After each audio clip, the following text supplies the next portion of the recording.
Hello बच्चों, मैं संजीदा हिंदी शिक्षिका एलपीएम पब्लिक स्कूल के ऑनलाइन कक्षा में आप सभी का हार्दिक स्वागत करती हूँ।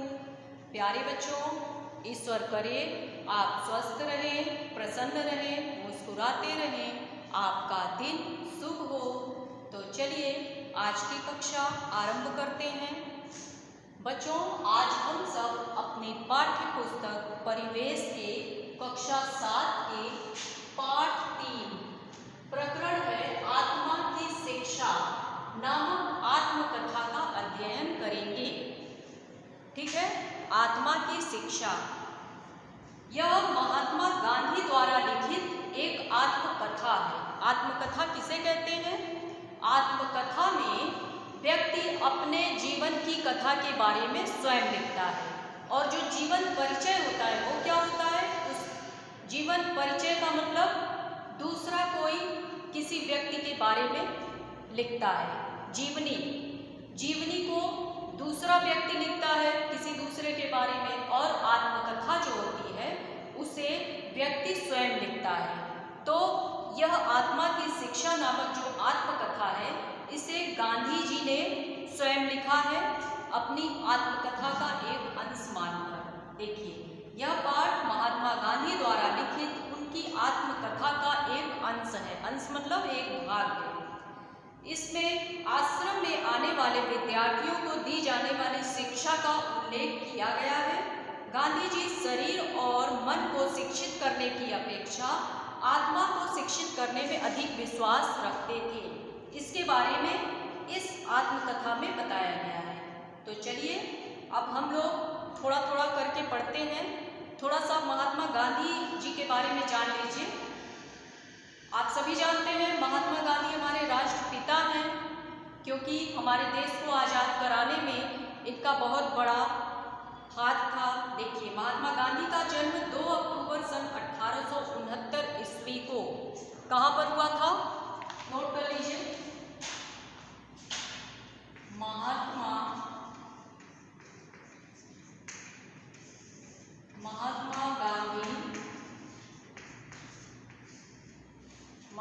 गांधी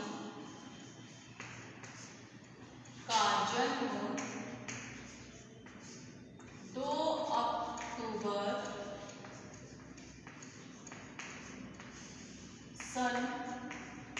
सन कौन सा? 1869 को 1869 को कहाँ पर हुआ था? गुजरात के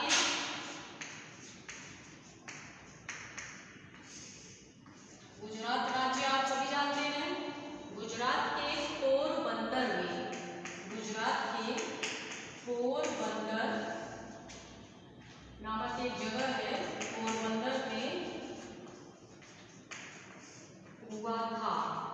ठीक है, इन्होंने भारत को स्वतंत्र कराने में बहुत बड़ा योगदान दिया था।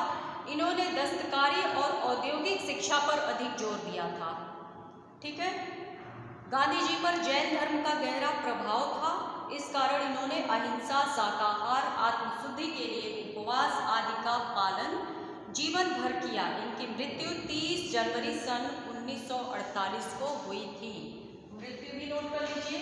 ये तो है जन्म, और मृत्यु कब हुई थी? 30 जनवरी। मृत्यु कब हुई थी? 30 जनवरी सन 1948। 1947 में देश आजाद हुआ था और 1948 में गांधी जी की मृत्यु हो गई थी। 30 जनवरी सन 1948। ठीक है, नोट कर लीजिए। जन्म 2 अक्टूबर सन 1869 को गुजरात के पोरबंदर में हुआ था और मृत्यु 30 जनवरी सन 1948 को हुई थी। ठीक है, आप सभी जानते हैं गांधी जी अहिंसा के पुजारी थे। ठीक है, तो चलिए अब इस आत्मकथा को समझते चलते हैं कि गांधी जी ने इसमें क्या बताने का प्रयास किया है। देखिए बच्चों, महात्मा गांधी द्वारा लिखित यह एक आत्मकथा का अंश है। इसमें गांधी जी ने बताया है कि जो आश्रम थे, आश्रम में अक्षर ज्ञान के लिए अधिक से अधिक 3 घंटे रखे जाते थे। जो पढ़ाई होती थी उस पढ़ाई के लिए अधिक से अधिक 3 घंटे रखे जाते थे और हर एक बालक को उसकी मातृशिक्षा, मातृभाषा में शिक्षा देने का आग्रह था। मातृभाषा आप सभी जानते हैं, जो भाषा बच्चा जब छोटा होता है अपने परिवार में अपनी माँ से जो भाषा सीखता है उसे मातृभाषा बोलते हैं। तो गांधी जी का ये मानना था कि आश्रम में जो 3 घंटे पढ़ाई के लिए दिए जा रहे हैं उसमें हर बालक को अपनी मातृभाषा में शिक्षा दी जानी चाहिए। और वहाँ आश्रम में सबको अंग्रेजी भी सिखाई जाती थी। इसके अतिरिक्त गुजरात के हिंदू बालकों को थोड़ा संस्कृत और सभी बालकों को हिंदी का परिचय कराया जाता था। इतिहास, भूगोल और अंक गणित सब कुछ सिखाया जाता था। यही वहाँ का पाठ्यक्रम था। पाठ्यक्रम किसको कहते हैं? सिलेबस। इसकी हिंदी है पाठ्यक्रम। यही इन लोगों को पढ़ना था। और गांधी जी कहते हैं कि आश्रम के सभी बालक निरक्षर थे। निरक्षर मतलब पढ़े लिखे नहीं थे और उनको दिया है, मैंने सिखाते सिखाते देखा कि उन्हें सिखाना तो कम है। गांधी जी ने देखा कि आश्रम के जो सभी बालक निरक्षर हैं, किसी भी जगह से पढ़ लिख कर नहीं आए हैं, इनको सिखाना तो कम, सबसे ज़्यादा मेहनत हमें करना पड़ेगा इनका आलस छुड़ाने में। अगर इनके अंदर का आलस छुड़ा लेंगे तो इनके अंदर स्वयं पढ़ने की रुचि उत्पन्न होगी और इनकी पढ़ाई पर निगरानी रखने का काम है।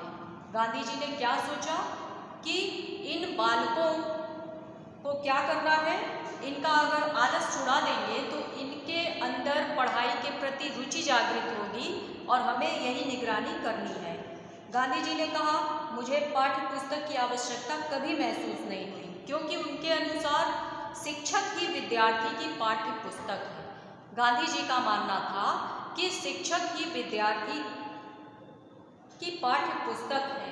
जिन्होंने अपने मुंह से मुझे सिखाया था उनकी सिखाई हुई बातों का स्मरण आज भी बना हुआ है, क्योंकि गांधी जी का मानना था कि शिक्षक ही विद्यार्थी की पाठ्य पुस्तक है और बच्चे जितना मुंह से सुनी हुई बातों को ग्रहण करेंगे उतना वो आंखों देखी बातों को ग्रहण नहीं कर सकते। ठीक है, जैसे आपको हम इस आत्मकथा को सुना रहे हैं तो आप सभी बच्चे अगर इसे ध्यानपूर्वक सुनेंगे तो आपको याद हो जाएगा। और अगर यही कह दिया जाए कि आप अपनी पुस्तक को पढ़िए तब आपको ये आत्मकथा याद नहीं होगी। ठीक है, तो उनके अनुसार बालक आंखों से जितना ग्रहण करते हैं उसकी अपेक्षा कानों से सुनी हुई बात को वह अधिक मात्रा में ग्रहण कर सकते हैं। अगर आप पुस्तक को पढ़ेंगे तो आपको उतना समझ में नहीं आएगा जितना कि अगर इस बात को कोई आपको सुना दे। जैसे हम सुना रहे हैं तो आप अपने कानों से सुन रहे हैं तो इस आत्मकथा को आप सब अच्छे से याद कर लेंगे। ठीक है, और गांधी जी का मानना था कि विद्यार्थियों के शरीर और मन को शिक्षित करने की अपेक्षा उनकी आत्मा को शिक्षित करने में उन्हें अधिक परिश्रम करना पड़ेगा। और वो ये जानते थे कि सभी को अपने अपने धर्म ग्रंथों का साधारण ज्ञान तो होता ही है, इसलिए उन्होंने यथाशक्ति इस बात की भी व्यवस्था की थी कि उन्हें वैसा ही ज्ञान मिल सके जैसा उन्हें अपने धर्म ग्रंथों का ज्ञान था। तो गांधी जी ने यह कोशिश की कि उन्हें उनके धर्म ग्रंथों के आधार पर ही ज्ञान प्राप्त हो सके। ठीक है, आत्मा का विकास करने का अर्थ होता है चरित्र निर्माण करना, ईश्वर का ज्ञान पाना, आत्मज्ञान प्राप्त करना। तो गांधी जी क्या चाहते थे कि शरीर की शिक्षा जिस प्रकार शारीरिक व्यायाम द्वारा की जाती है और बुद्धि की शिक्षा बौद्धिक व्यायाम द्वारा, उसी प्रकार आत्मा की शिक्षा आत्मिक व्यायाम द्वारा दिया जाना चाहिए। और बच्चा हाजिर हो या न हो, शिक्षक को हमेशा सावधान रहना चाहिए,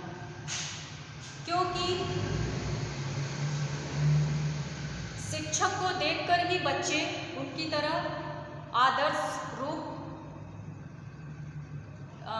अपनाना चाहते हैं। अगर शिक्षक डरपोक होगा तो अपने शिष्यों को संयम कैसे सिखा सकेगा?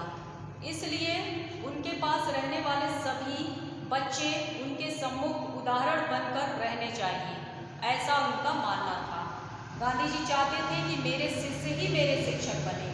एक बार की बात है, आश्रम में एक बच्चा था, वो बहुत उधम मचाता था और गांधी जी उनको बहुत डांटते समझाते, लेकिन वह समझता नहीं। और एक बार उसने क्या किया, इतना उधम मचाया कि गांधी जी घबरा गए और उन्होंने गुस्से में एक डंडा उठाया और उस बच्चे को मार दिया। और जब मारा तब उस बच्चे को अपनी गलती का एहसास हुआ और उसने गांधी जी से क्षमा मांगी। और उस दिन गांधी जी ने डंडे को जब उठाया तो उसी बात को सोचकर वह बहुत ही पछतावे में आ गए। उन्होंने बहुत पछतावा किया कि मैंने उस बच्चे को पीटकर क्या किया, अपनी आत्मा का नहीं बल्कि अपनी पशुता का दर्शन कराया। मुझे ऐसा नहीं करना चाहिए था, क्योंकि गांधी जी बालकों को मार पीट कर पढ़ाने के हमेशा से विरोधी रहे हैं। ठीक है, डंडे से पीटने की इस घटना ने गांधी जी को सोचने पर विवश कर दिया कि विद्यार्थी के प्रति शिक्षक का क्या धर्म है। जब यह घटना हुई तो सभी बच्चे यह समझ गए कि शिक्षक के प्रति विद्यार्थी के प्रति शिक्षक का भी कुछ धर्म होता है। जब गांधी जी ने उस बच्चे को मारा तब उन्हें एहसास हुआ। उसके बाद बच्चों द्वारा ऐसे ही दोष हुए, लेकिन उन्होंने फिर कभी भी दंड नीति का उपयोग नहीं किया। इस प्रकार आत्मिक ज्ञान देने के प्रयत्न से वह स्वयं आत्मा के गुण को अधिक समझने लगे। तो गांधी जी ने अपनी आत्मकथा में इन्हीं बातों को बताने का प्रयास किया है। उन्होंने किस पर जोर दिया है कि शरीर और मन को शिक्षित करने की अपेक्षा आत्मा को शिक्षित करना अधिक आवश्यक है। ठीक है, तो इस कहानी को आप लोग, इस निबंध को अच्छे से समझ लीजिएगा। इस वीडियो को आप लोग बार बार देखिए ताकि आपको अच्छे से समझ में आ जाए। और PDF भेज दिया जाएगा, उसे आप लोग अपनी कॉपी में अच्छे से लिखिएगा, याद कीजिएगा। जब स्कूल खुलेगा तब आपसे पूछा भी जाएगा और आपकी कॉपी चेक भी की जाएगी। ठीक है बच्चों, तो उम्मीद करती हूँ कि आप सभी को ये गांधी जी की जो आत्मा की शिक्षा वाली आत्मकथा का अंश है वो अच्छे से समझ में आ गया होगा। तो चलिए, अब आज के लिए बस इतना ही। धन्यवाद।